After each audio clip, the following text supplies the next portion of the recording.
everybody, and Hello. welcome to the podcast. I feel like I cut you off. Yeah, that's okay. That's okay. It's the Macaw Podcast universe, and it exists. Why, Jordan? Oh, you're using a studious voice because of this is a studious series. Yes, I'm an intellectual on this. Yeah, so we exist to prove people wrong when they say sequels are never better than the originals. Was I actually doing a voice or something? No, it just seemed like you were being a little bit more proper than usual. You're sitting up very straight right now. I was listening to a podcast about posture and guitar playing, and so today I am like, it's really in the forefront of my mind. Yeah. And I did watch a 4.5 hour German film. Yeah. That was silent. So, Yeah. Today here we go. Before I even intro, my name's Micah. My name's Jordan. And we have a special guest that you can already see on the title. But I really wanted to do this series. I thought it would be fun. It'll be our oldest series we've ever covered. I don't think we will ever beat that. Yeah. And I could only think of one person that I knew that would be willing to do this and probably even enjoy it. I hope so, because it's a lot to ask of somebody. And that is friend of the pod, lover of the pod, pastor extraordinaire wearing the Micah Macaw hat. It's Michael Combs. Welcome to the podcast, Mike. Hey, welcome in. I felt very welcome. Happy Good. to be here. Are you? After this? Well, I will say I started a sabbatical on June 1st, and I was at a German monastery watching this German film.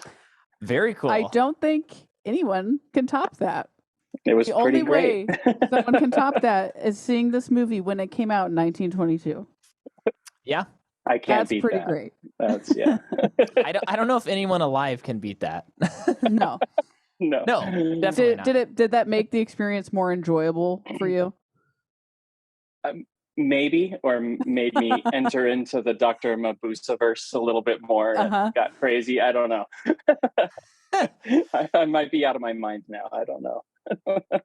So, okay, so none of us watched this movie before this week. Oh, I've seen this. This is my fourth time seeing this movie.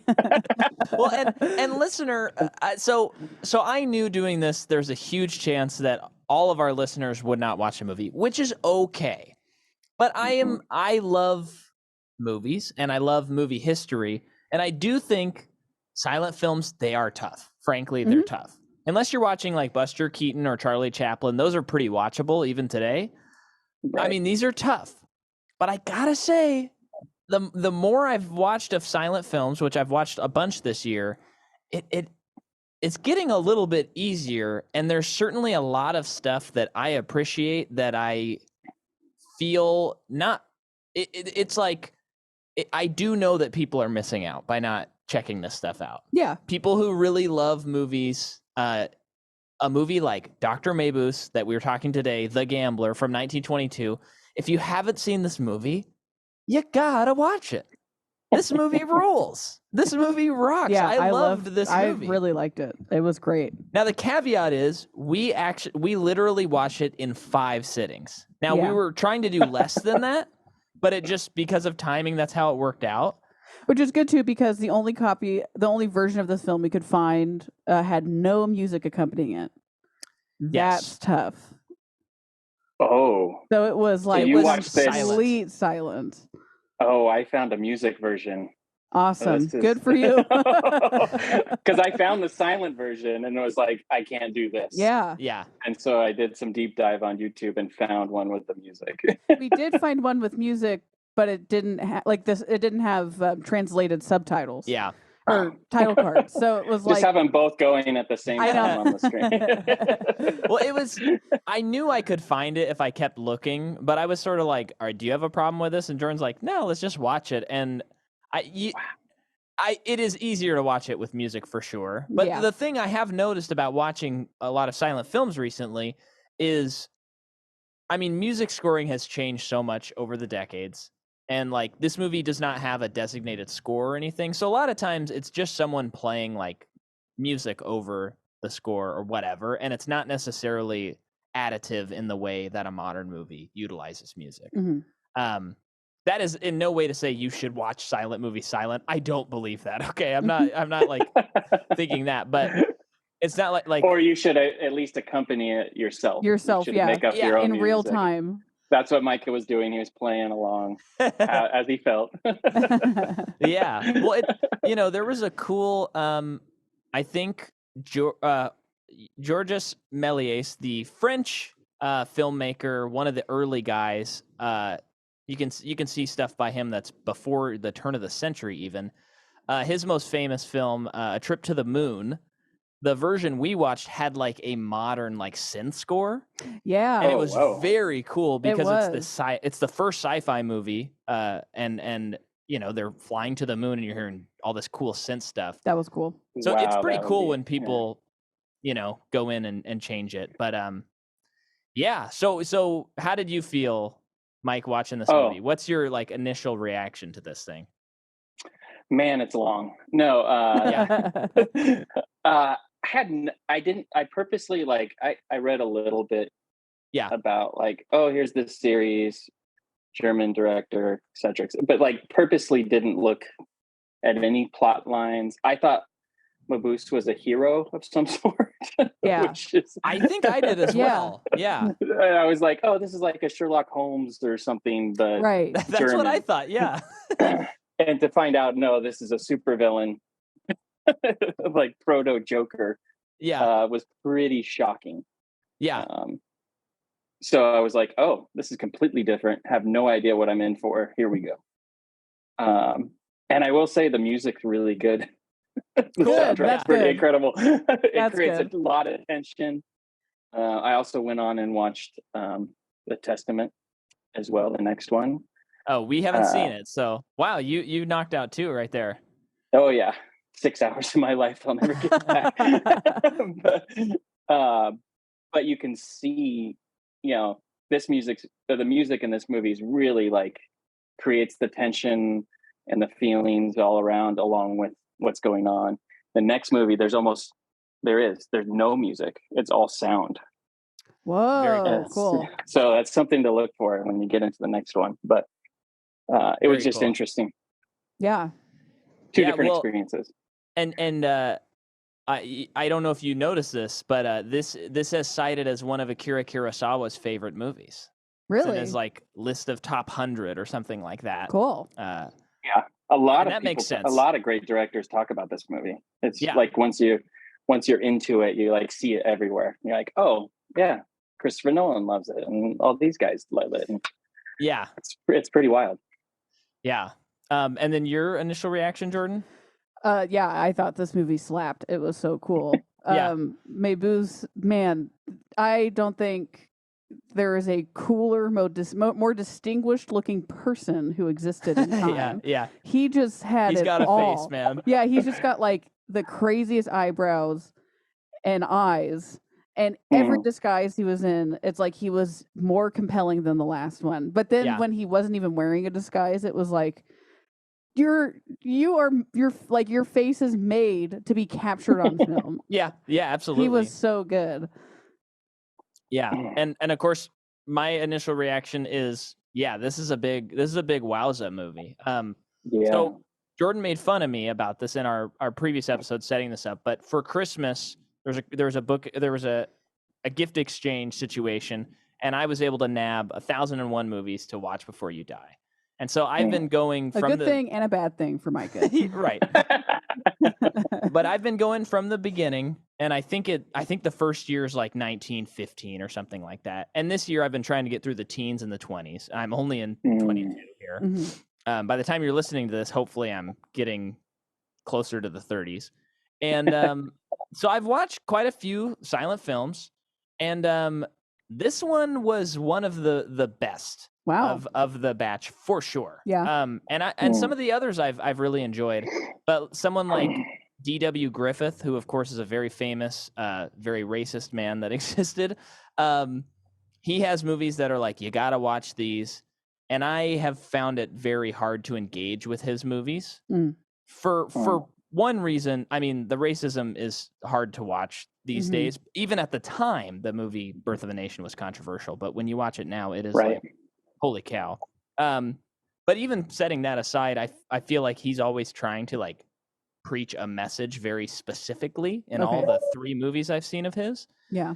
And this movie was like, it had a lot of modern sensibilities, and it was a lot of like open to interpretation stuff going on, and kind of weird, and it's, you know, something that I really love, that I was noticing in this, and I've noticed in the others, is that, you know, it's before sound is in movies, and one of the things I think this is what's propelling people to do this is, one, I think that they're going, there's a school of director that's going, okay, we can now film a play, basically. And then there's a school of director who is saying, oh, now we can do things we can't do on stage. So they're doing weird stuff, you know, like floating people and weird ghosts that are coming in and out, and flying texts and all of this.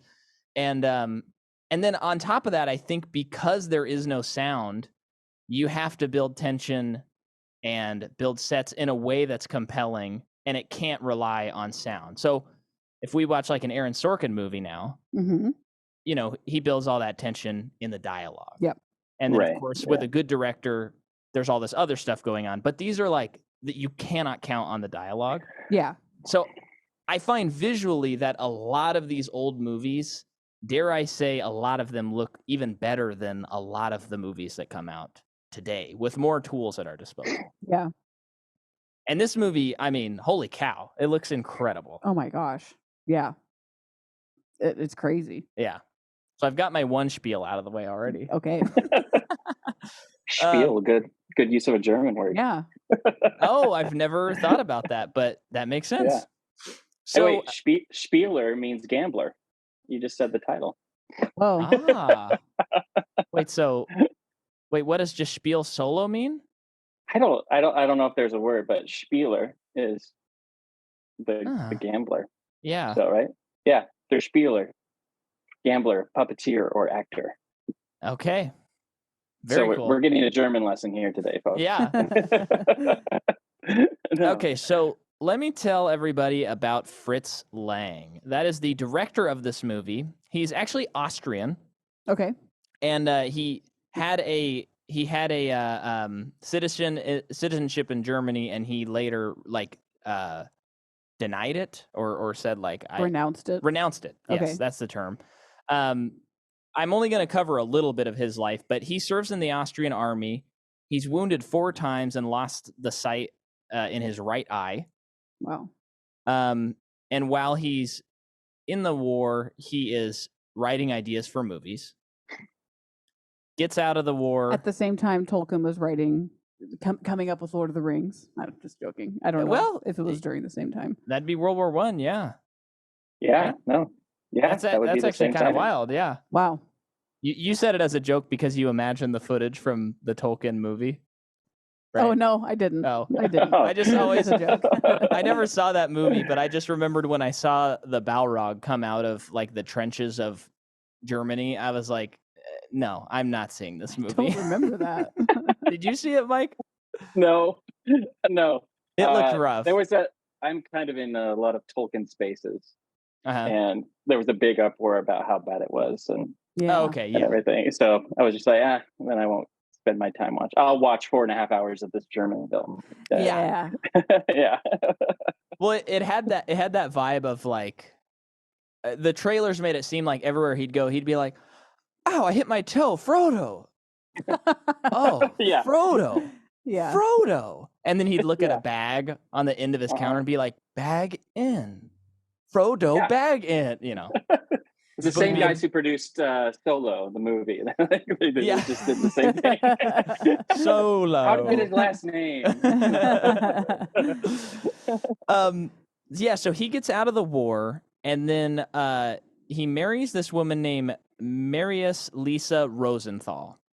Now, I thought that this was interesting because she died of a mysterious gunshot wound from his World War II firearm. Whoa, what? He was kind of engaging in an affair, and she came home, and he claims that she, went into the other room, grabbed his firearm, and killed herself. Okay. but I guess it wasn't really that heavily investigated.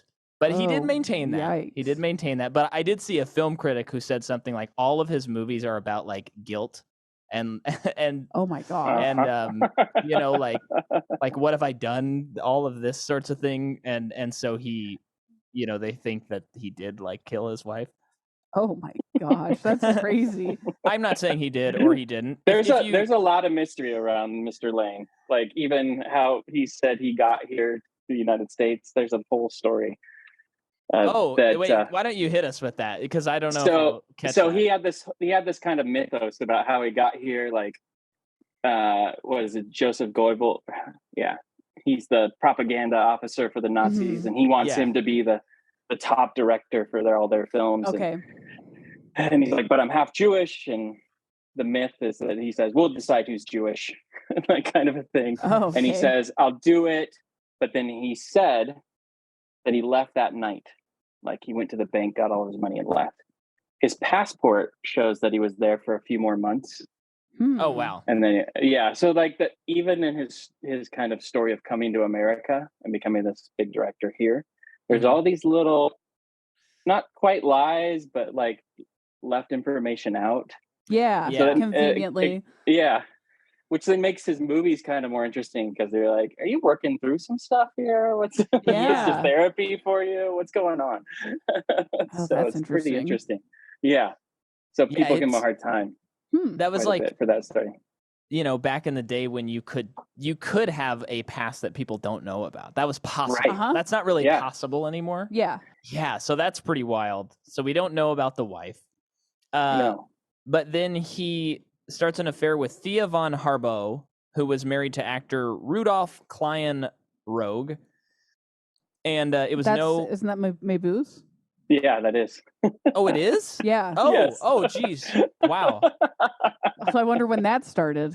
Well, so during the filming of this? I guess it was no secret to the film community, and she moved out of her home with Klein and moved into the same apartment building as Fritz. And then this was around 1920, and they start working on the screenplay for this movie. And they still work together? I guess so. I guess so. That's different. It's Germany in the 20s. Everything's a little loosey-goosey. We all know Germany in the 20s. Yeah, it's a Great Depression. People are living, you know? Wow, that's crazy. So, the screenplay is by Fritz and Yarbo, who we just spoke of. And she also worked with him on Metropolis, which is probably his most famous movie. Yeah. I've not seen it, but I'm planning on watching it before our next episode. I would love to watch it too. Okay, Micah, don't watch it without me. I was just going to watch it throughout the mornings the next couple days. Okay. And go ahead. Go ahead. What's interesting about Metropolis is it's kind of a class struggle messiah concept. The Nazis loved it, and yet it's kind of anti-Nazi. Interesting. Apparently, Hitler loved the film because he saw it as like, we're the messiah character, bringing the working class and the elite together. Whoa. And, so that's why Fritz was like wanted by them to become their director, was this film. And yet he's like, that's not what it's about at all. Yeah. You missed it. So it can be interpreted. It was being interpreted in a couple different ways, even when it was out. So that's really interesting. And I guess it's one of those movies that kind of gets grabbed by different groups as like, this is what we're trying to do. And gotcha. The Matrix of its day. Definitely. Definitely. Yeah, I'm pretty sure this is exactly my ideology they're trying to say. Yep, exactly. Wow, okay. Well, that's a movie I've always wanted to watch, and I've just never pulled the trigger on it. But some of the images from they're iconic. Just the android and they influence so much too.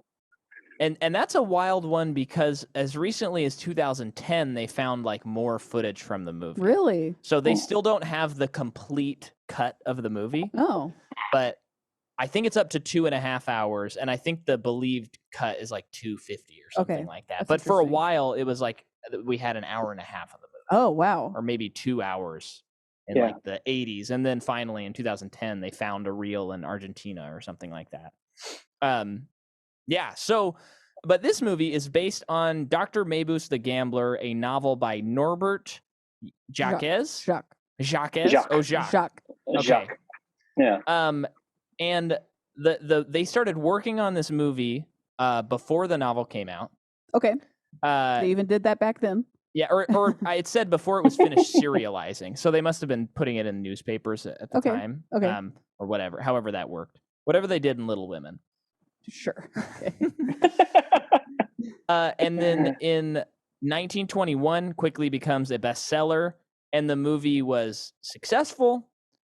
And then, so I was under the impression that this was like a Penny Dreadful novel situation where they would, he'd put out like one a year kind of thing. Like he was the James Patterson of his day. That's what I guessed before I looked this up. The next novel comes out in 1950, which is after the second movie. Whoa. So we are going to talk about that next week because I believe that the sequel influences how the author writes the next book. Dang, that's interesting. Like that. Okay. Yeah.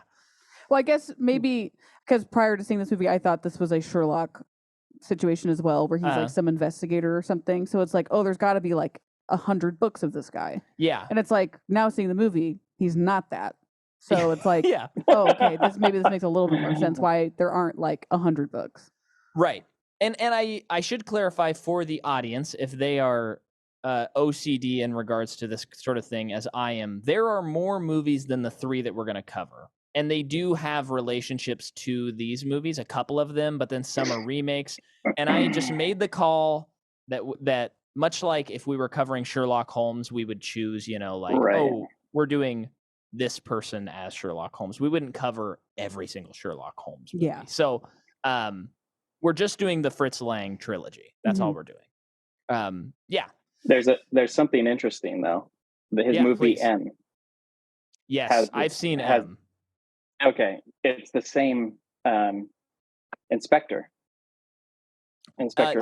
Von Wenck or whatever. Yeah. It's the same guy, and so some people bring M into the 3 movies. As interesting. In the same universe. So. Okay, that's fun. Do you know if he's? So they were doing what Marvel does way before. It's been going on since the 20s, folks. Yeah. So they talk a lot about people bring in M as also part of. There's like the trilogy, these 3 films, plus M's kind of in there because it has similar themes and a connection with the inspector. So okay, and M. Oh man, that is a movie I would recommend to anyone who likes movies because it is totally watchable, and it has one of the best endings I've ever seen in a movie. Is that one a murder mystery? Well, they're hunting a child killer. That's what it is. Okay. Yeah. And it's Peter Lorre, and he's incredible. By now, I've actually seen him, and it's interesting when you're watching old movies and you start like, I'm like, oh, I've seen like 3 or 4 Peter Lorre movies, and he's always so good. But that movie is a huge recommend.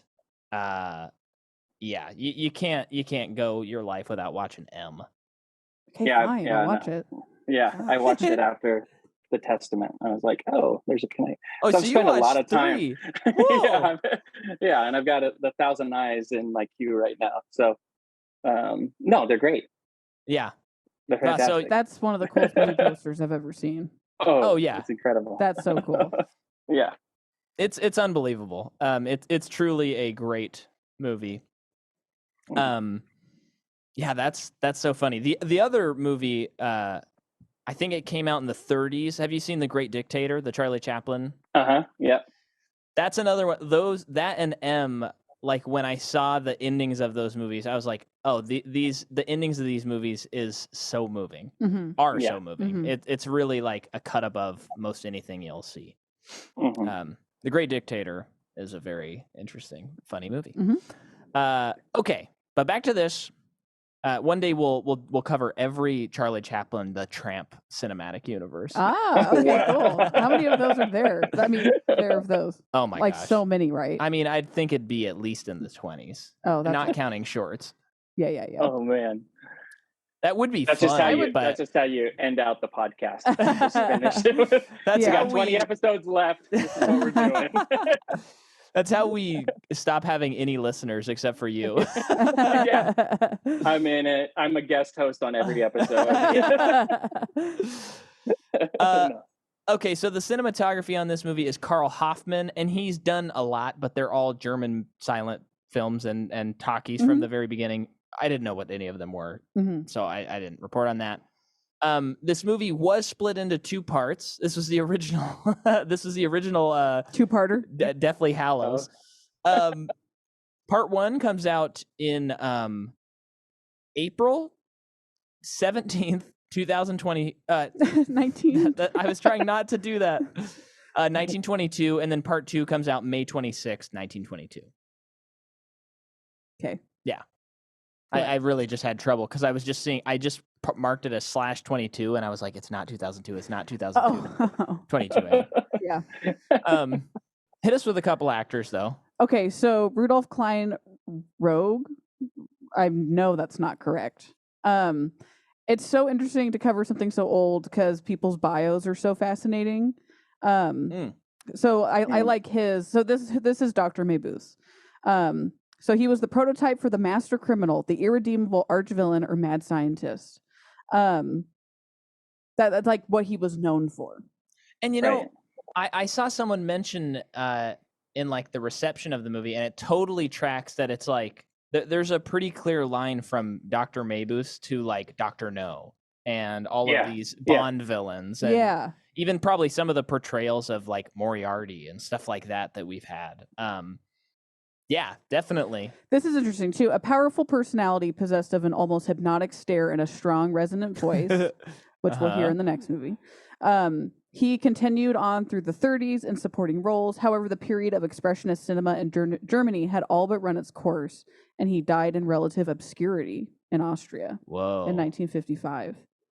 That's pretty fascinating. So he is also in Metropolis. Oh, great. Awesome.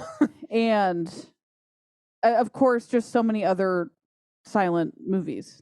These, like a lot of German ones, obviously, that I've never heard of. Yeah. And then Odd-Agide Nissen. She plays Kara Carosa. That's the first girl, our first heroine in the movie. Yeah. The teaming up with Mabuse, right? Yes. Yeah. Yes. Yeah.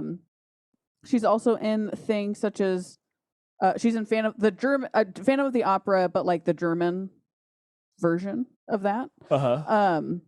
And yeah, a movie called Eskimo, and a lot of other German silent films as well. Gertrude Welker, who plays Countess Told. Yeah.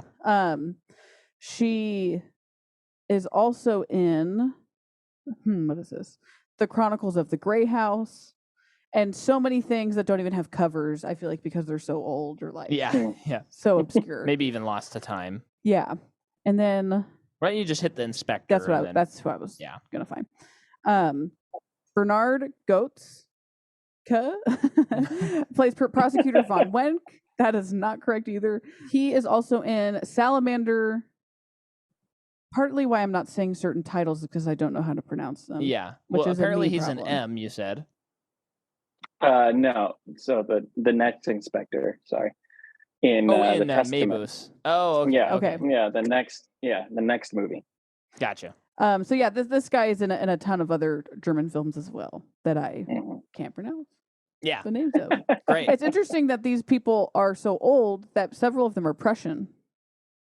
And that's pre-Germany, right? That doesn't exist anymore. Yeah. Yeah. Is that pre-Germany, right? No. Or at the same time? The same time. Okay. It's been a while since I've really studied pivotal my in World history. War I. Right. Yes, of course. Yes. Wow, that's crazy. Yeah. So one thing again with this movie, talking about like there's no way to put ourselves totally back in 1922 and see a movie in that time. So we always have our modern lens. But I was blown away by something, and I'm curious if either of you felt this as well. But the first person that he's trying to con, I know we're not jumping into the movie yet. Since we're on casting here, I can't remember his name. Was it Hull? Yes. When he showed up in the movie, I thought, man, this guy's got nothing going on, on his face. He's like Adonis. He's just like symmetrical. Yeah, and I thought, pretty boy. I thought they just cast this guy, whatever. Yeah. And he probably didn't have much of a career, whatever. And then you look like a millionaire's son. Yeah, exactly. You look like a hammer. But from it the was Hammer like, Dynasty. yeah. But like Mabuse was so striking, his like sidekicks were so striking. I was like, oh, okay, this is like the throwaway guy. But then by the end, once he's been conned, he's so disheveled, and the way he was acting, he's so good. I was like, oh, this is, I love thinking about like why someone would cast a certain actor. And I was watching this, and I was like, oh my gosh, even in 1922, there were people who were like, we got to get him because he captures this vibe, and then he will get down to this bad level. Well, it's funny to even because I'm with you there. Like I felt the same way. Yeah. But then you have to remember Dr. Mabuse. Yeah. The guy who played him, and it's like that guy had a vibe. Yeah. Oh, so it's like, why wouldn't they know that about other people? Yeah. It just kind of blew me away. His performance weirdly felt very modern. Hull. Yeah. Yeah. I know that it's hard to judge because like, the speed is different, and they are like, we can't hear their voices, but it just felt like this is a very modern like character, and very modern. A lot of the things he was doing felt that way to me. But yeah, so now let's get into some more sweet history on this. Here are some of the changes between the book and the movie. And I think this speaks to Lang, at least in these first two Mabuse movies. He is definitely like commenting on German society and then the Nazi party and stuff like that. So a lot of these changes, I think, are what turn it into that. And it's a good lesson for our listeners who, like thinking about this stuff too. Like, you don't have to adapt a book faithfully. If you got a really strong take, or you can adapt it better in some ways, that's okay. And so this movie wouldn't be great, I don't think, if it followed the book all the way. Okay, so the film made some changes. The characters would often engage in soliloquies. They had to cut that, of course. It's a silent film. So there's that. There was also a subplot where Mabuse's actions are shown to be motivated by a desire to create his own country within South America, which is kind of interesting. That is really interesting. But I like that we kind of don't know what motivates him beyond almost like feeding on other suffering. Okay. It seems more like open to interpretation and stranger. Okay. Or just his selfishness, Yeah. Yeah, he's just a classic narcissist. I mean, just craves when it power. comes down to it, he's just, it's about him. The world revolves around him, what he wants to do. Yeah. And he doesn't care who gets hurt in the meantime. Yeah. Yeah. The historian David Callett, film historian, points out that by eliminating references to Mabuse's motivation, Lang starts to dehumanize the character, which helped lead to the character becoming a franchise. But Callett also notes that this eliminates the irony of the fact that Mabuse was seen by many viewers as a representation of aspects of Adolf Hitler, and many Nazis actually fled to South America after World War II. So those are some interesting things that the movie added and changed, which I thought were helpful to the movie. Lang and von Harbo, who is the woman he will later marry, but is the affair he's having now, they added that he was a counterfeiter, but the novel did not have that. Interesting. Which adds to the social subtext of the movie, because at the time, Germany has to pay war reparations, and many Germans basically viewed money as worthless. Oh, wow. That's interesting. Yeah. Yes. It's hyperinflation's going crazy. Yeah. You got cards of, huge amounts of paper, I can't remember the name of the currency right now. Anyways, it's worthless. And that's the main enemy of everybody. The Deutschmark. Yeah, there we go. Yeah. But everything's hyperinflated, so the economy is the villain. Yeah. But Mabuse is using it. Yeah. So he's both villain and using what everybody is being harmed by to harm them more. Mm-hmm. Yeah. Yeah. Dang, that's crazy. And also, like, the first 20 minutes of the movie where we're getting introduced to Mabuse was not in the book. Okay. The shuffling of the deck of photos where he's going to become the disguises. Incredible. Yeah. Oh, yeah. It's so good. Yeah. The ending of the second part of the movie is also different. Yeah, and so the movie's also hitting on the volatile stock market, the gambling, the slums. Like it's all hitting this, that Germany is not maybe the best place to live right now. And this movie's kind of doing this. I'm trying to find this certain quote. Yes. The Berliner this is a magazine, the Berliner. Okay, that's good. Yeah. In its April 30th, 1922 issue, said of the movie, quote, "It will give people 50 or 100 years from now an idea of an age that they could hardly comprehend without such a document." Oh my gosh, we're 100 years from now. I know. We're doing wild. that. But it is, I think beyond just like, oh, here's a movie from then. It's like it's capturing, although it's fiction, like German society at that time. Yeah. And that's why you can tell, if you're a young listener, you can tell your parents, I gotta stay up late tonight because I gotta watch Dr. Mabuse and learn about German culture in the 20s. Yeah, do a book report on it. I mean, a movie report on it. Do they have those at school yet? What? They should have movie reports at school. I'd have aced those. Yeah, you would have. Let's see. What else do I got? There was a contemporary Nazi critic at the time who said that Mabuse. He said Mabuse was a quintessential Jewish figure who goes through time with the singular goal of the mastery of the world, regardless of the consequences. That is so fascinating. Just that quote, and you can just take that to anything today of anything that comes out. And it's like super clear what the person's trying to say. And then you're always going to have a camp of people that are like, got it, completely backwards. Yep. And it's like, I actually think it's this thing. And it's like, I don't even know how you get that. Yeah.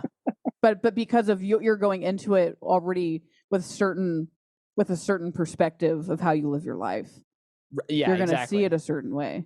That's so fascinating. Well, and in a certain way, I think there's like a healthy way to engage art where you can bring your perspective. Yeah. Like oftentimes, even stuff that is not religious in any way, I can find like a meaning that I connect to from a Christian perspective. Mm-hmm. That is, and it's like maybe I purposely thought that way, or it just kind of happened that way. Mm-hmm. But then there's something like, just not understanding something that can happen too. Yes, very much so. Very true. And I think we can put a stamp on Nazis didn't understand a lot of stuff. Not great. Yeah. So do we know at this time would Adolf Hitler be rising to power yet? Oh, I forgot. I wanted to look up a timeline. Yeah. So the Nazi Party is rising in the 20s. I think he became dictator in 33. Yeah. So it's building at this point. The party is gaining kind of notoriety, like it's becoming a thing. But I don't think it's not like what we think of it. We think of it. Yeah. I mean, he does come into office in July of 1921. Okay. But then I think that he becomes dictator 33, I believe, something like that. So there's a ramp up anyways. Mm-hmm. But yeah, I mean, Fritz, there's interviews you can watch of him saying everybody could kind of see it's coming. Like the Nazi Party started in the 1920, and it's building, getting more popular, gaining more power. So, I mean, and Fritz is kind of commenting on this rise to power in these two films. Yeah, because I felt, especially the second part of this movie, I kind of knew there was something, Nazi related in these movies. I hadn't done much research yet. And it felt like the second half of this movie was very much like an indictment of the Nazi Party or whoever was trying to come into power in the 1920s, which of course we know is the Nazi Party. So, right. There's that scene where he puts someone in the prison and then he says like, damn them if they're in prison or something to that effect. Like, I don't care. And it just felt like, oh yeah, we're just putting people in. I think that's especially because I think someone was like, because she was on their team and they're like, aren't you going to do something for her? Like help her. She's literally like, will die for you. And he's like, no, she's done. Yeah. She's like, I don't need her anymore. Yeah. Actually kill her because she's a loose end. Right. Yeah. Yeah. And the next, go ahead. The next film expands on that quite a bit more. Okay. So that idea of like people are to be used in like that's the way Mabuse sees people. They're just tools. And when they no longer have a use, you get rid of them. And you can see that same ideology in the Nazis. Right. Like these Jews, they'll be in these work camps, but we don't need to take care of them. It's very similar thing going on. Yeah, I'm interested definitely in the second, but because of how this movie ended, I don't really know what a second movie can be like. Yeah. Especially because at the end of this movie, spoiler alert, but like at the very end of this movie, he is like literally haunted by the people who helped him and died for him or that died as a result of his actions. Yeah. And they're like ghosts. And he goes crazy over it. Yeah. And it's interesting because it's like, it almost feels like he wouldn't be the kind of character that would be haunted by that. So I'm very interested in what the next movie will do. Well, and would it surprise you to know, Jordan, that the next movie is the famous one? If we're comparing the movies, the Testament of Dr. Mabuse is like, if someone said you can only watch one, they would say you have to watch that one. That's the big one. Yeah.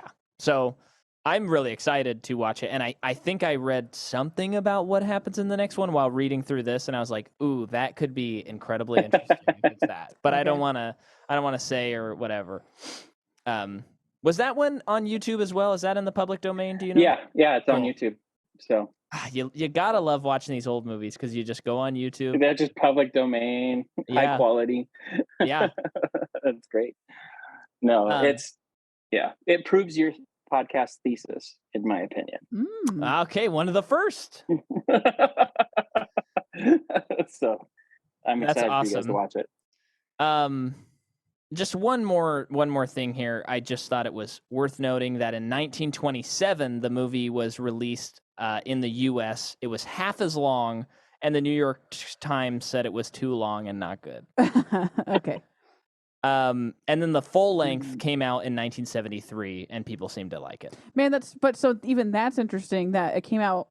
Okay, so they trimmed it down by half to release it in the U.S. in 1927, and it's like it would be interesting as an American in 1927 living in that context to be bored by it or like you didn't like it. And it's like, I just would be so interested to talk to someone in 1927. Well, and that was like a critic. Well, it is a critic. Yeah, it's not just a random person going to see the movie. It's the paper of record, though. I mean, it's yeah. It's a big deal. Yeah, I think I remember reading a quote. It said, had it in my notes here. Hyperbolic overacting. Yeah. Wow. But you have to overact in a silent film. You have to do that in a silent film. It's kind of like, that's kind of the point. Yeah. Okay. It sounds like a contemporary review of like someone who's kind of trying to troll people, you know? Yeah, totally. Totally. It is funny, like seeing film criticism back then because there are, I mean, no matter what, it's like they don't know that the movie's going to be what it is. Yeah. Which always makes me wonder, like, what are those movies that we're missing out of or we wrote off that will be remembered, you know, in a way that we have no clue. Like Joker. Anyway. Why would you say that on our Mabuse episode? Oh. Might be some influence. I don't know. Fritz Lang just turned over in his grave. But I mean, actually, it is a good example because potentially, maybe that would stand the test of time. Maybe it would even become more relevant to a future audience than looking back on what happens during the context of the movie in history. I feel like we look back and go, oh yeah, and then the Nazis happened. Right. Yeah. And that provides flavoring this. Yeah. I mean, that gives this movie 20% extra juice because it's just this is it's almost like a history lesson when I'm watching this. And maybe a movie like Joker, I'd look back in 50 years and get it and see what they were trying to do or whatever. I doubt that. But just continuing the Joker troll. I know. I know. Gotta do it. Okay, so are we ready to jump into the plot? Anything else we want to discuss before we talk about the actual movie? No, I don't think so. Oh, I had one more thing. And I think I've said this in a previous episode, but for people, I feel like this just happens anytime someone announces a movie is over 2.5 hours. People start crying in the streets. They start going, oh my gosh, Martin Scorsese's coming out with a movie. It's 3 hours long, or it's 3.5 hours. Movies are getting so long these days. Let me just set the record straight. Movies have always been long, they've always been short, and they always vary in length all the time. I've watched several movies before 1920 that were over 3 hours long. So, you know what? Stop saying that, people. Also, Scorsese coming out with a movie that long is a gift. Yeah, people who are saying that, it's you were never going to see this movie. Just shut up and keep watching. Go watch the Zach Snyder Cut again or whatever that you. Yeah. Hey. Hey, no, here is the rule. So we made this rule on our last episode that you have not heard and you won't hear until 3 months from now. But we mentioned this movie and our guest, I think it was Jeremy Eden, said, well, you know what? If someone's, or maybe it was Dan, said, if you watch the Snyder Cut, that's 4.5 hours. And I said, you know what? If you watch the Snyder Cut, you have to watch this movie. That's the rule. It's how you pay penance for watching the Snyder Cut. Yeah, there you go. Yeah. Watch something good that's 4.5 hours long. Kind of bring it back. Yeah, I still kind of respect it. I think it's terrible, but it was a very fun experiment, and I did actually enjoy watching it from a academic viewpoint. I'm not putting that in the Joker camp. All right, so zing. Let's move on. So the movie begins, and we're introduced to Dr. Mabuse, who talks to this scrawny guy, and he's like, oh my gosh, all you do is you got to stop doing cocaine or else I'm going to get rid of you. Yeah. And okay, I got to go again here. I was just pretty surprised and excited with how this movie started because, again, all these movies that I've watched, and I know I haven't seen everything, so maybe there's a lot of examples that disprove what I'm about to say, but they all usually start very much here's the characters, here's the story, here we go.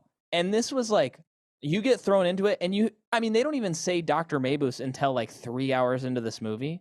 Oh yeah. Wait, is that true? Yeah, they didn't say his name. What about though? Early on in the movie, they're talking about psychoanalysis, and he's giving a lecture. Isn't that him? Oh, yeah, that was it actually. So not 3 hours, maybe an hour into the movie. They felt 3 hours. But when you're not watching it with music, it kind of does. I'm sure it did.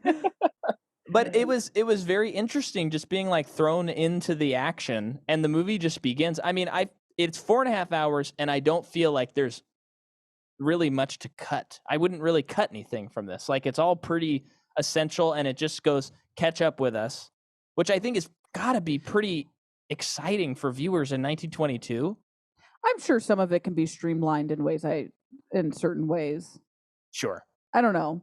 I not that. I mean, I enjoyed every moment of it. I know it's not just because we watched it the first part of this movie 4 days ago. I know it's not just because of this. But after we watched the first hour and took a break, I was very confused about what was happening. Yeah. and very lost. And maybe the little bit of that was you were thrown into it, and that's not a complaint. I think that made it very exciting.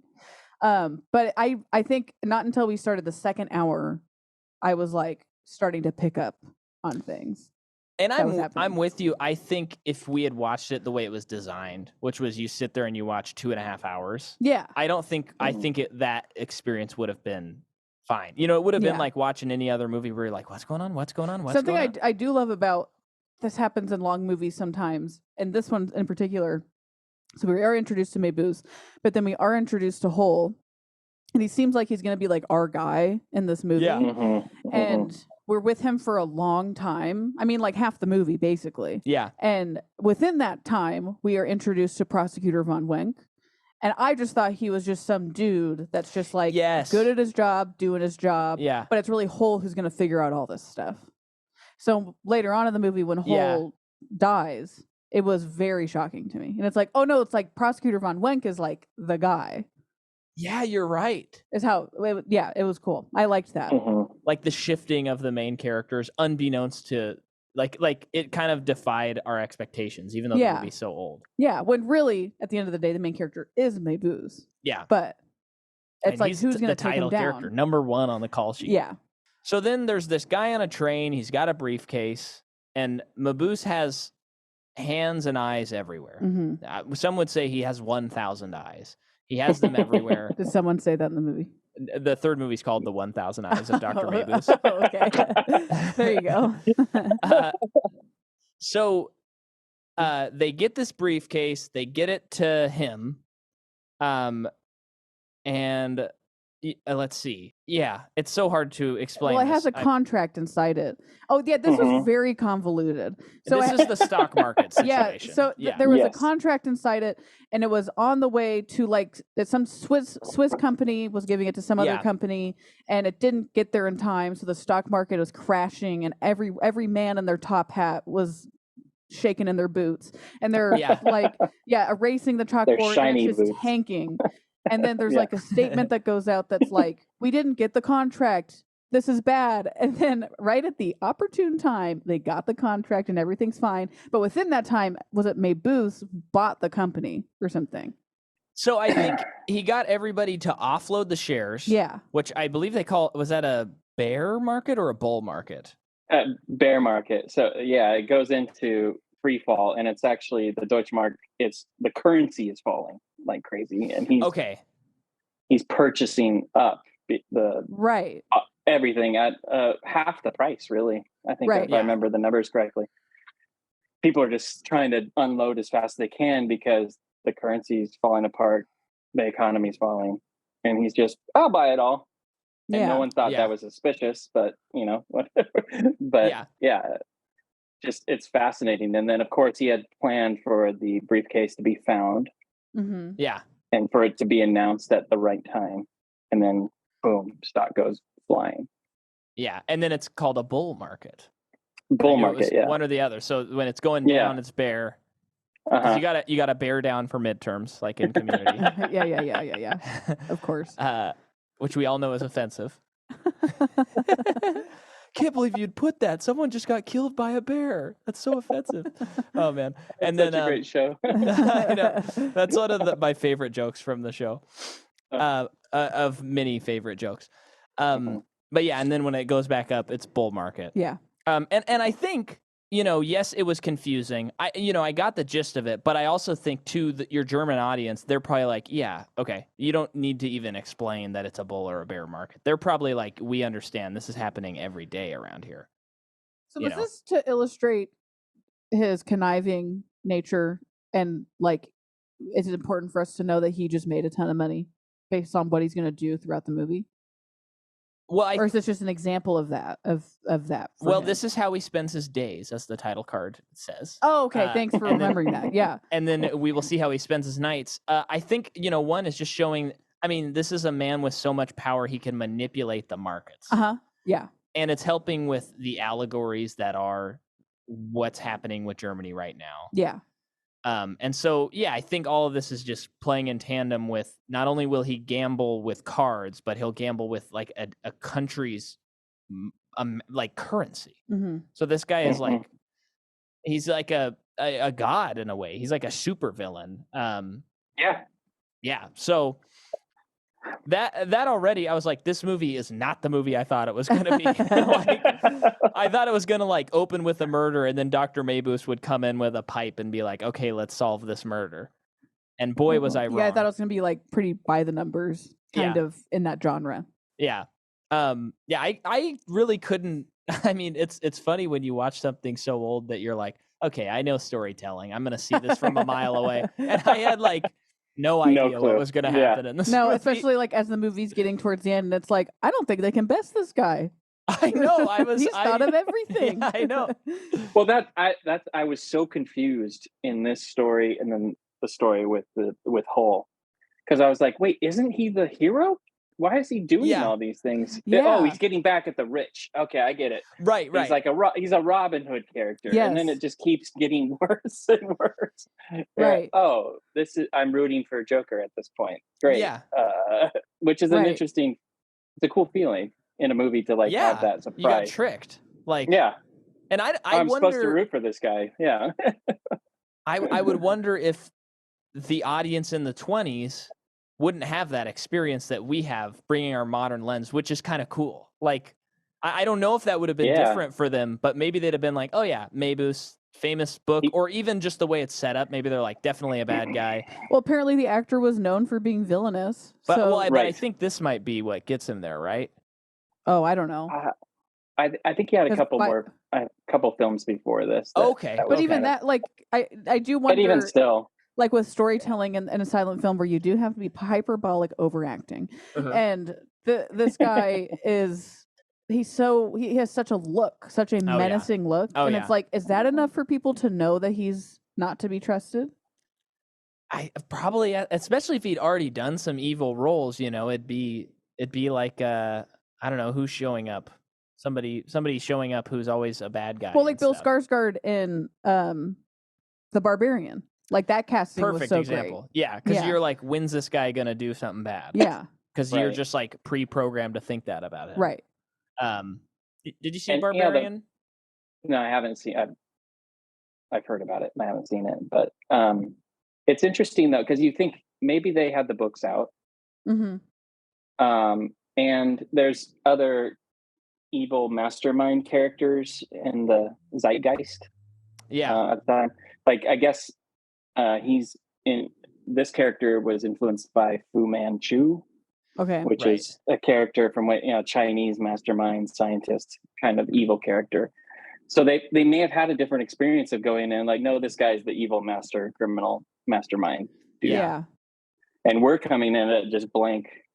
Yeah. Hey, and this looks like the hero, and we get just blindsided. So it's. I mean, that's why film and movies are cool. Is you can have two different experiences. 100 years apart of the same content. Exactly. It's kind of blowing my mind, actually. Yeah. Like they might not have had that experience. They're just like, oh yeah, he's so manipulative and da da da. And we're just like, oh, when's he going to use this for good? Yeah. It's like, I don't know. It seems like he's having a good time. He's going to go to the slums and hand out cash. And he's yelling at people for doing cocaine. I mean, he's like on the right side. Ocean, He's like anti-drug. Cool. He's part of the DARE program. He hired a former addict. I mean, he's a great guy. What's going on? Which, fun side note for listeners, if you want to re-listen to us explain how the character Fu Manchu was invented and how the author came up with it, go back to our Shang-Chi and the Legend of the Ten Rings episode, where we explained the incredibly racist, insane little story that involves a Ouija board and a novelist. What? Yeah. I don't remember what you're talking about. Yeah. It's wild. Absolutely. You're talking about the character Shang-Chi, because when he was... Fu Manchu. Fu Manchu. Okay. Yeah. Well, I mean, so what happens is he was talking to a Ouija board and asked it like what a character should be or something to that effect, and it's spelled out. I think it's spelled out. Who is he? This novelist who wrote these Fu Manchu novels. And it's spelled out Yellow Man, and then he wrote the Fu Manchu books. What? Yeah. Oh man. And then that character was a villain to Shang-Chi for many years in Marvel. Oh. And then eventually, I mean, listen to that episode, folks. Okay. But then Marvel's like, "Ooh, we gotta right the ship on this." Yikes. Yeah. So then we get Dr. Mabuse, how he spends his nights, and he goes to a club in disguise, another disguise, and disguises genuinely look really good. Yeah, they're really cool, and it was kind of crazy because there was nudity in this movie, which I was surprised me for it being in the 20s. But this woman's dress gets like blown off in a show. Yeah. Which was this weird thing where we're watching it the whole time and it's like, what is this? Because there's these huge figurines on stage that don't they like blow off her dress? Yeah, like her dress like a yeah. They keep on blowing on her, but it was like totally lost on me because I was just like, what are those supposed to be? I was so confused. And then they blow off her dress and everyone like freaks out in the audience. And I was shocked in a way that was me too. Movie from this time. And period. that is the character that's Cara Carosa. Oh, that was her? Yeah, because Hull is very taken with her. Yes. And he pursues her, and pretty soon into it, we discover that she's with Mabuse. That's right. Yeah. Did you have something else about that? I thought you were about to say something. Well, I mean, it was just very interesting, just the amount of suggestive images in that part. I was like, wow. But it is the 20s. Expressionism in Germany is big. Yeah. And it's modernism.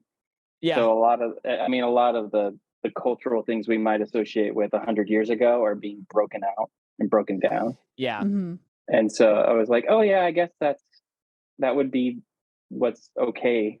But still, I was very shocked. I was like, what's going? I don't know if it's full. It wasn't. I think she's wearing like a tight. It's like undergarments. Suit. Yeah. Well, there's her, but there's also the one in the shell before the Venus de Milo. Yeah. Where you're like, is that nudity or? But they've got like this. She's got this tight like leotard. Oh, okay. On. I so it's not like tell. You're like, oh, that's how they got away with that. Okay. Yeah. I was like, man, 1920 Germany was crazy. Yeah. It's just so we just think of like grandparents living only during that time. Yeah, there were no young people. No young people. No, apparently there's lots of cocaine and dancing. Yeah, apparently so. So it was just it was wild. During this performance, Mabuse singles out of this guy named Hull, who he knows from his note cards is like a millionaire son. And he takes him to this place called the 17-4 Club, and he gambles with him. And he's doing a psychoanalysis, hypno stuff on him because he keeps complaining of a headache. Yeah. And he like gambles away so much of his money. And he even has a winning hand when Mabuse leaves. He has a winning hand, and everyone's like, "Why did you do that?" And why'd you lay down your cards? And he goes, "I don't know." And then they say, "Who was that guy that you came with?" And he says, "Yeah, who was that guy?" And I was kind of like, "Oh, so this is just I was not expecting absolutely this. not what I'm expecting." Yeah. And so then around this time is when Wank begins Hull begins a relationship with Carosa. And it kind of like time jumps a little bit. I think a couple of weeks or like a month or something. Isn't she kind of working him? Yes, she is, because she's working for Mabuse. Okay. And she even has that monologue where she's like, "Am I really monologue?" It's a silent film. It could be a monologue. She says, "Am I really nothing more to you than a means to an end?" Which again, going back to these themes of using people and the rising Nazi party. Then there's a montage of this guy getting rich. Did you guys catch this part here? I don't remember it. There was this man getting rich who he's gonna then like rip off. How does he get rich? I just like it was one.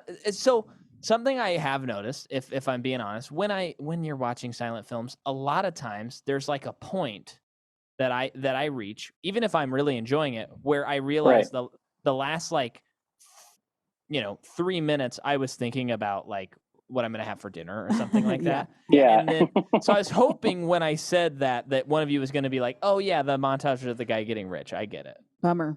We all were thinking about dinner too. No, Mike was praying probably, right? Yeah. At the monastery? I had to go back up to Vespers for prayer. So Yeah. I probably was thinking about, oh, there's the bells. I got to leave. Man. So it's tough with the next movie does it too. Every once in a while, there's these scenes where like it's going back in time or forward in time, or maybe it's a vision. We don't know, and it like interweaves through the story. And I found myself many times like going, I'm not sure where I'm at anymore. But then it brings you back to the main story, and you don't really care. Yeah, so, it's like, okay, I guess that's relevant, but. I'm here. I'm back in. I'm paying attention. I found myself like in 4.5 hours happened quite a bit. Like I had to remind myself of story points quite a bit throughout watching it. I know it's one of those weird things where it's like part of it is maybe we're just modern viewers and it's difficult to watch older movies. But then I do think of even some of my favorite movies. When I'm watching Goodfellas, my mind doesn't wander, but it's like, oh yeah, who's the guy that they're referring to that they just killed back at the casino, but they didn't show that scene. And then it's they keep saying people's names, but they're not in the scene. And then like you watch the movie again and you're like, oh, that was the thing. Yeah. And then you're like, but why did this character do that again? Then you watch it again and you're like, okay, but I forgot that other thing that I had remembered last time, That's just how complicated movies are. Sometimes I'm trying to focus so hard on the plot that I actually miss so much of it. Right. That's like, I feel like that's a common issue that I have. It takes me like a second viewing. Well, and I think actually doing a podcast is one of the most helpful things for movies we cover. Because something like the Godfather movies, when we covered those, I feel like I really have a pretty dang good understanding of the plots of those movies. Yeah.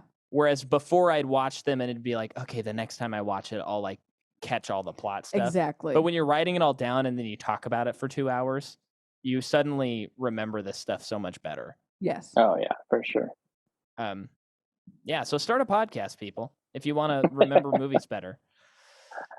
So now we're up to Act 3, and he is gambling, and who's he? Mabuse? Mabuse? No. He goes to Hull and he says, you must pay my 150 whatever that you owe me. A gamble is still a gamble. And there's a little guy in a huge coat that looks like a penguin in one scene. Yeah, the most of the coats during this time period in history, it's like, oh, interesting style at this point. Yeah, it's like everyone's a box. Yeah, totally. But then gotta stay warm. Yeah. Hull, meets with the prosecutor, and then now we're like introduced to what we discover is our main character an hour into this movie. Yeah. And he goes to a game, and this might be my favorite part of the movie because he's in a gambling game, and a gambling game. Oh, brother, I'm such a square. And Mabuse starts using like hypnosis on him. And the way this scene is edited and stuff, I'm telling you. Oh yeah, it was so awesome. We are not anti CGI in this movie. Or in this podcast. I am not. But I'm telling you, some of the stuff I see in a movie like this, I think I would prefer over a ton of stuff that they put in movies just willy-nilly all the time now. That I was like, you know what? A little loose, jumpy cut would not bother me. It would look cooler. So how did they do this? Because I think what you're referring to is Mabuse, like the this was unbelievable. Everything goes dark except for his head, and he has like a floating head. It's probably someone getting their trash can. Oh yeah. I was like, oh my gosh, thunder's really coming down. It is looking stormy out there. Sorry, go ahead. He's like a floating head. Yeah, so they did this shot, and so most of the time this stuff's composites. Yeah. But they do this shot, and I didn't realize what they were doing till after. I think I know what they did, but Mabuse is sitting there, and there are these men standing around him, and everyone fades away, and then it's just his head. But it's in such a way that it's not connected to his body. Mm-hmm. And so I think what they did is they filmed that shot, and then they put up the film, and they had him stand in front of it, and then they cut his head out, projected it onto that shot, and then made the light go away. It was so effective. Yeah. And it was so creepy. And he's got this crazy, like, Wolverine type hair going on. Yeah. It's like if someone was like, I'm gonna write Wolverine in the early 1900s or late 1800s. That's how they would style him. And it was unbelievable. It was unbelievable. And then he's telling him that he got these glasses from Sunan Fu. Mm-hmm. And so this becomes like the trigger hypnosis word. Mm-hmm. And so during the movie, it's written on the table. Yeah, he's trying to grab his cards, and when he wipes over the cards, the words appear and disappear, and they're like projected lights, which of course I think they're just painted on and then projected onto the screen. Yeah. But it is so freaking effective. Yeah. Oh my gosh, it looks so good. And it was such a good, it was so eerie and strange. Yeah. The whole thing. But the prosecutor is able to break his hypnosis, and he doesn't fall to it. Okay. Yeah. And then they chase Mabuse. He gets away, and then our boy, our new main character, gets knocked out. Then in the car. Act 4 is over. Yeah. Many more acts to go. He wakes up on a boat. And then Hill finds note to girl about luring Hill to new club. Hull. Yes, it auto-corrected. Edgar. So I think it's right before it's around this time too when the prosecutor's like, don't trust women, basically. Yeah. And then around this time, that's when she's like, I think, like, there's this new club opening. We have to go tonight. We must go. And that's when he finds what you're just talking about. Yep. They do go, and I thought it was just, I feel like this is what happened where prosecutor gives him that advice. They all go to the club, and the prosecutor like confides in another woman. About stuff. Kind of immediately. Yeah. Just funny. But then they're at this club, and there's like this table that's a circle that they can flip a switch to hide everything if the police come. It's pretty cool. Very cool. And the camera like dollies around this man in the center. And anytime there's movement in movies, like even pre like the 50s, I'm always like, what? Yeah. This looks amazing. So that was pretty exciting. And then Hull is shot in this scene. In this act. Yeah, so the police do show up. So the prosecutor's there with them, and I think he tells his partner, like, I'm going to try and leave without the woman noticing me, Carosa, because he doesn't trust her. Yeah. So he does leave. I forget why he leaves. He might be just, like, on the trail of Mabuse, or, who he's trying to find. And then, do the police show up, and that's why everyone's running? This was the scene that we watched on Sunday. The police don't kill him though. No. He dies as a result of like the bad guys. Yeah. Yeah. But because the Countess, the lady that Von Beck talks to, she gets put in jail, right? Carosa does. With Carosa, right? Later on she does. That's a little later. That's a little later though. Yeah. Yeah. Yeah, but I think the cops do come, and that all leads to all this. Yeah, right? It's like the chaos. Yeah, chaos ensues. Hull dies, gets shot and killed, and Carosa is arrested there. And by this point, the prosecutor is like, he's really suspicious about everything, and he's like, she has to know something, and that's when he's interrogating her. Yeah. Eventually, he gets Countess told to like, can you go in and like pretend like. Oh, I was there that night, and the police were crazy. Like, get information out of her. Yeah, and then the husband of the second woman, Countess told, he is caught cheating at cards, and again, it's when Mabuse is around, and he doesn't know why he cheated. Mm-hmm. And that's another great. I mean, all of the hypnosis stuff in this movie is shot really cool. And again, this guy, this actor, just has a face. Mm-hmm. I mean, he does look like he could hypnotize you. Mm-hmm. You know, just looking at the movie. And then around there is when part 1 ends. Okay. And then it's part 2, Inferno. Ooh. I think they had cooler titles than that, actually, because the first one was like in something of our. Do you have that in front of you, Mike?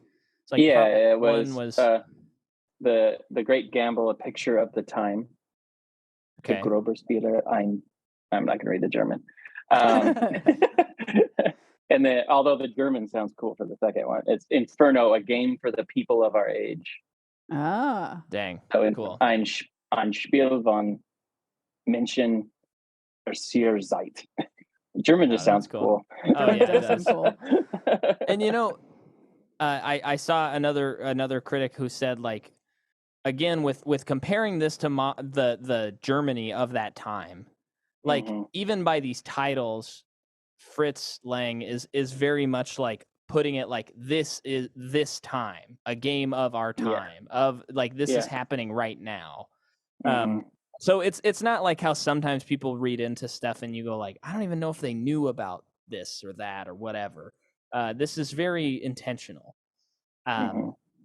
So then the husband goes to the prosecutor and they set up having Mabuse come.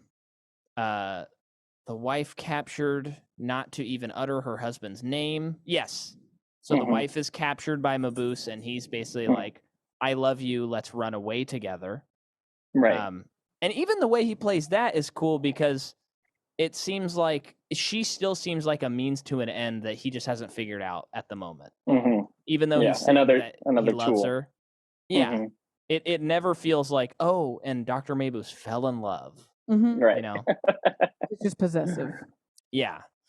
And then they try to I wrote breakout, but it turned out it wasn't a breakout. They're trying to figure out what Carosa's done, and they're going to figure out a breakout for her in prison. And this is when I felt like the Nazi stuff was really starting to feel strong. Because as we mentioned earlier, it's like, are you going to help her? And it's like, no, why? You know, and then they're coming to the cell, and then he hears that she may have flipped, and so he sends poison to kill her. Yeah. Even though she hasn't, she's been so faithful the whole time. Yeah. Well, doesn't she? I think she does sort of flip. When? Or no, she's just upset, and she's like, Mabuse is never gonna, like, you know, we're never gonna have that happy ending. And I think she's right on the verge of flipping. That's okay. what I thought. Okay. Yeah. She's coming to the realization that there's no way out with Mabuse. He's opening the food. Okay. He's doing it. Your dog's incredible. Oh my gosh, we have this bin and it has the snaps on the side. And we've come home like 3 or 4 times. He doesn't do it often, but it's in a closet. And he'll open the door, pull it out, and then he's able to take the sides off, pull off the lid, and eat out of it. I don't. Oh, wow. And we've been like, how does he ever do that? I just turned around and saw him. He does use his mouth because we never see teeth marks. Wait, so wow. Yes? He was standing there just with his mouth on the blue handle, trying to pull it off. Man, he's so that's smart. impressive. I'm not even mad about it. We don't even get mad. It's just, no, you're just like, no, I get it, dude. You're impressive. Yeah, he's that bored right now. He's waiting for his walk, but it's too hot. Yeah, once this is over, it's going to be perfect temperature to go outside. Oh yeah, but he's definitely rain a little bit. He's definitely getting close to knocking over the iPad. So if we go sideways, you see that shake? Yeah, I saw it. All right, so let's get this going here. They were not kidding. I thought that was Dr. Mabuse shaking your iPad. What were you saying, Drew? I was just going to say, Google wasn't kidding when they say the blue healers get bored. Yes, it's true. They do. Yeah. Okay, so yeah, she's getting ready to flip. He has her killed, and then they try to blow up Wank. It doesn't work. You call him Wank. Wank? It's like he's a trying to find a wanker. good way to tell you, like, von Vank, because the W would Bank, be a V. yes, that's right. Yeah. Because it sounds like an Austin Powers name. Yeah, that's what I'm thinking of. Von Vank. Yeah, Vank. I like that better, actually. I was just going confidence. I wasn't saying it right I was just either. going like, this is what it is. I'm just going for it. I was like, oh, thankfully Jordan stepped in. It just sounds like you're calling him a wanker or something. Yeah, exactly. Von Wanker. Well, I mean, this is a movie that used the language limp dick several times. I would be so fascinated to know, though, like what version of this movie we watched in terms of the translation. Like what year was this translated? Yeah. You know what I mean? Because like the first time they used that word, I forgot, I should look it up, but like I wanted to look up that German word, like what's the literal translation, because later on they say that same slur again, but it's what the same German word wasn't up there.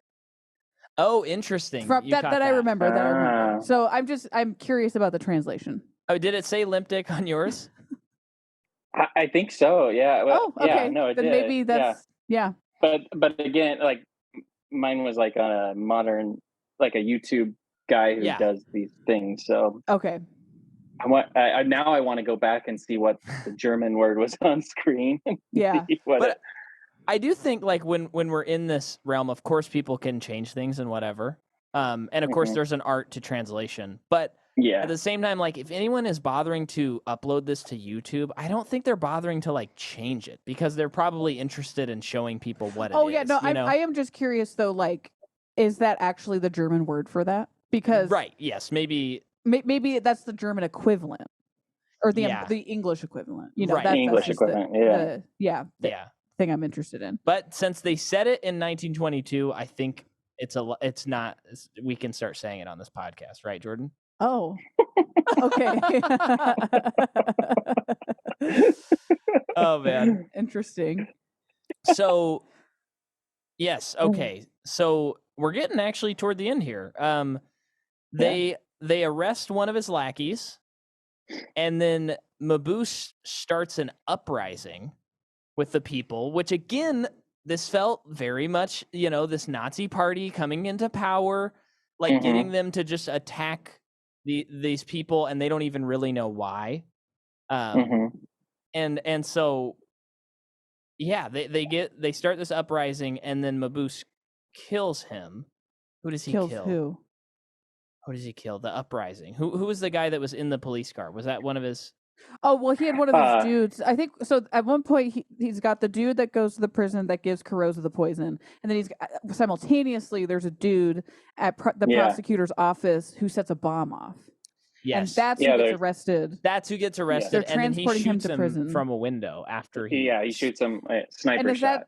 Is that like he's supposed to be like a martyr for the cause? Like it was supposed to rile everybody up. Yeah, I think so. Okay. Yeah. But for Mabuse, he's just like, I need to close this loop here. In case he speaks and lets people know who I am. Right. So, yeah. He's just taking care of loose ends left and right at this point.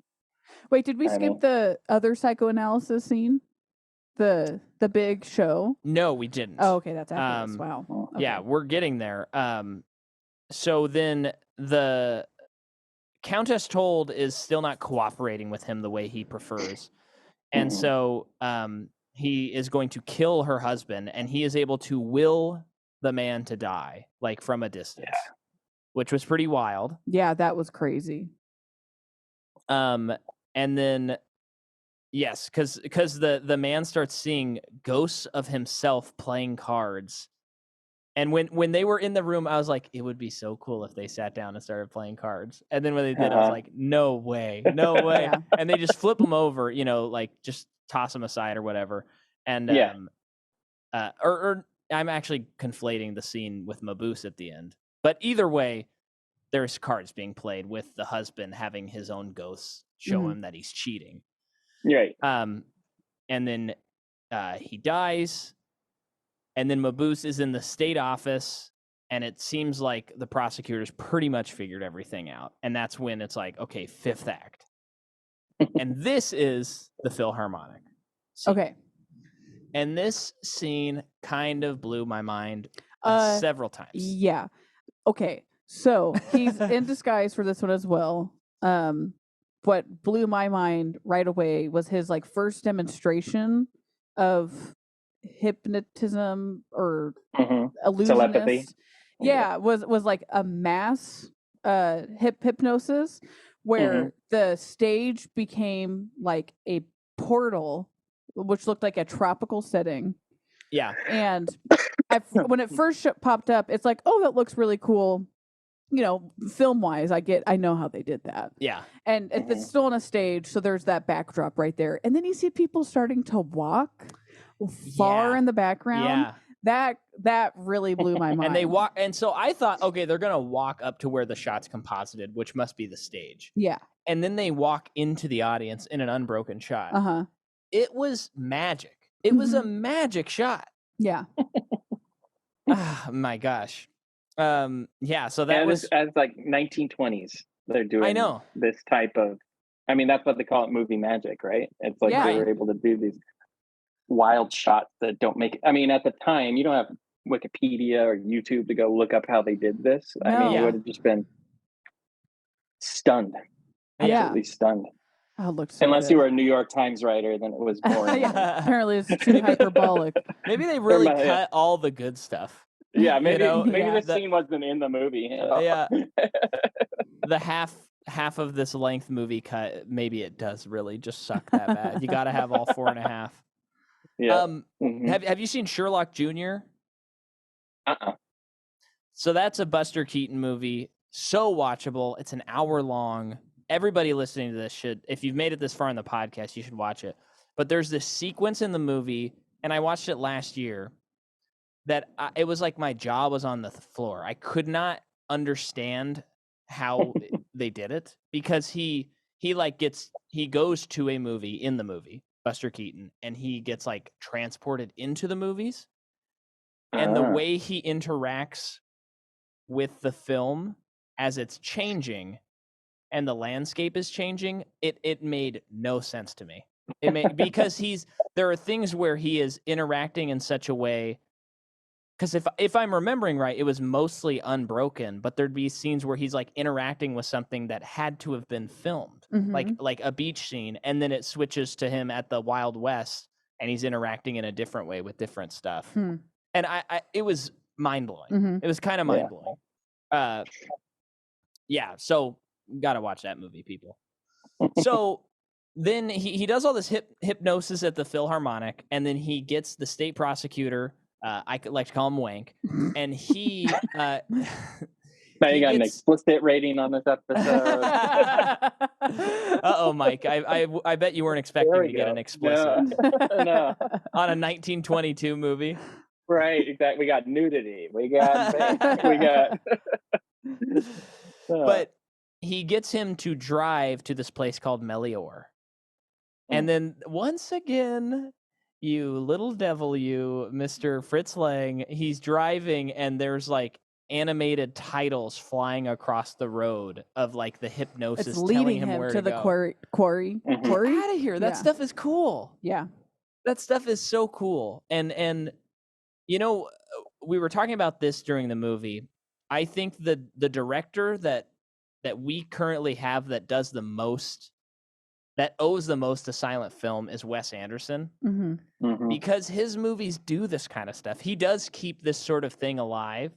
And I realized this earlier this year, like, especially with letters on screen in silent movies, they just sit there symmetrically usually so that you can read the letter. And that's such a Wes Anderson thing. And I always thought like, oh, that's so clever. That's so funny. He's like changing the game. And watching these movies, I'm like, oh, he's just doing what silent films used to do. It's just an homage. It's an homage, but there's an irony to it because he's modern. Yeah. So it's funny. And it's like, oh, you know, Wes Anderson is now in like another stratosphere where it's like, oh, he's riffing on all these movies. And that's not to mention the things he directly riffs with. There's a great video about him, a scene in, I think it's Grand Budapest, that is like close to shot for shot a scene from The Man Who Knew Too Much from Alfred Hitchcock. Yeah. What? The walking scene? Yeah, this walking scene where a character's being chased. And there's this YouTube essay on why like him doing that and doing it in the same way informs the viewer in certain ways. Mm-hmm. And it's like, oh man, how do these directors do this stuff? Yeah. Oh my gosh. I loved more towards the end of this movie too. The title cards became like characters within themselves. Yes. The fonts changed. The how it was presented actually changed. That was so cool. Yeah, it'd be like a skew or like curved or. And it just reminds, like anytime I'm seeing a movie today that's coming out today, anytime they play around with how the subtitles are shown in a movie, it just kind of like it's a little spice that's added to the movie. Well, absolutely. Yeah. What was it in John Wick 4? The letters came up and then blew away like the dust. Oh yeah, when he said in the showdown. Yeah, he said something like, to dust we return or something like that. Yeah, and it the dust blew away. And those movies have always had a fun time with subtitles. Oh, yeah. Yeah, they always like emphasize Baba Yaga. Baba Yaga. Just like so then Melier gets in Vank gets in a car accident and his buddies who were supposed to be watching him, one who looked he doesn't like get in a car accident, earlier. They save him. Oh no, they save him and then the car crashes. And then the car crashes. And that was kind of crazy. It went over a cliff. I mean, it could have been a miniature, but it's still I don't think it was. Yeah. It was funny though. Even back then, they were like, "Well, we got to blow it up when it hits the bottom." Yeah, exactly. Come on, it's a movie. It's deep in the movie DNA. Yeah. And then we have the big old showdown where they've now cornered Mabuse. They figured it out. So he's escaping through the sewer system, gets up into the house where the blind people are counterfeiting money or working with the counterfeit money. But he can't get out of the house. Yeah. And he can't get back in through the trap door. So he is like cornered. Stuck there. A mouse caught in a trap. And he just starts going crazy and is like, it's like he finally is starting to be haunted by his, I'm curious if it's guilt or if it's just what he's done. Well, yeah. Because it just doesn't seem like a character that feels guilt. Yeah, and the machines come to life, which is crazy. Yeah. So like I don't know, is it like the machine of not only the country but these ghosts that are haunting him? Like everything is just closing in on him, and he is now having to pay for what he has affected and done to everyone. It almost and maybe this is so stupid, but if we think of him as Adolf Hitler, as apparently the next movie really hits on it, this almost feels like what you'd hope happened in the bunker before Hitler killed himself. Yeah, like he's haunted by everything that he did. That's interesting. Yeah, not necessarily him freaking out due to the guilt of it, but just having it all be shown to him and attack him, and now he's becoming the one that is becoming crazy. All of his victims feel like they become crazy. Exactly. And now he's now becoming what he's done to everybody else. Yeah. That reminds me of an Under the Dome. Oh, I thought of that when we were I'm just now this. thinking about that. And I don't want to spoil it for anyone who hasn't read it, but like there's a character who's very bad, and how his character ends is much actually like very similar to this. It's and probably I don't even think that was guilt that he was feeling. It was like his evil nature became personified through the people he affected and like killed, and they ended up killing him. I also wouldn't be surprised if Stephen King got the idea from watching this movie, because he's a film guy too. Yeah, maybe. That's definitely interesting. Possible. Yeah, and then they capture him, and then we're set up perfectly for a sequel, right, Jordan? I don't know. I mean, it sounds like we are, but also it's like it's so far back then. Like the next movie might have nothing to do with this. Right. Like I could see that being a world. Right. Yeah. They're not precious about like it's serial. Where was the Infinity Stone in this movie? Yeah. Nothing like that. As long as the characters remains consistent. Yeah. I think it probably is taking place after this. Cool. Is the impression That's cool. I think I got. But I won't give any spoilers. Okay. Please don't spoil a 90-year-old movie. Well, it's one of those movies though that like. Yeah. I mean, oh no, I know. I don't. You two are the only two I know who have watched it, or Yeah. at least this one. I don't know anyone else who's watched any of the other movies, so or even heard of them. So, and yet they've influenced so much of the movies we love, which is interesting. Yeah. But yeah, this is what the end kind of made me want to watch the next one, because I was like, okay, it's quite a bit later. I mean, not too much later. It's still, what is it, 10 years later? Yeah, is it 1933 or 1930? 33. Yeah, and so, I mean, that's a good break in between the first movie and a sequel. Maybe Disney could figure that out. 27 years later is the third one? Quite a bit later, wow. Yeah, in the 60s. So that's so interesting. I mean, that alone, it's worth covering just to see how they relate to each other, you know? Yeah. And it feels connected, but there's a new riff, but it's still like, it's this character, this Dr. Mabuse, where you're like, ending here, you're like, I don't know where they could go with the next movie. And then they do some very, very cool things. So cool. Yeah. Well, I think I've said my piece on Dr. Mabuse. This movie is really cool. Yeah. That's my piece. I hope that if you did listen and you didn't watch it, I hope you're inspired to watch it. And if you really are a movie lover, I hope that you just every once in a while just throw on a really old movie. Something, especially because you can watch all these movies for free before like 1930.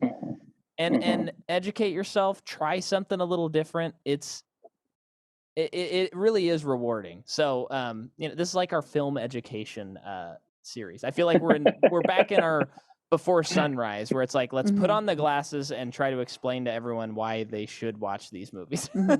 These episodes will be exclusively like put out on like Jefferson Public Television or something like that. Is that what you guys are gonna do? Yeah. We'll have to beep out the limp dick comment, but and you saying wank. Yeah, of course. Yeah. What about you, Mike? Anything left to say on Dr. Mabuse? Watch it and then read about it. Because especially Fritz is the director, his thoughts about it and like his commentary. Some people say it's like after the fact, like he was making the film and then people commented and then he was like, oh yeah, that's a good idea. But what he talks about is pretty interesting, especially in relation to the rise of power of the Nazis, even the philosophy like the Übermensch from Nietzsche.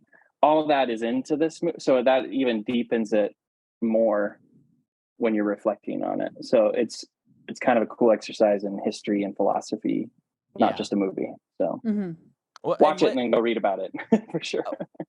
What? Because I saw the Übermensch thing, and I think I kind of got a grasp on that. But do you have a better understanding of what that means?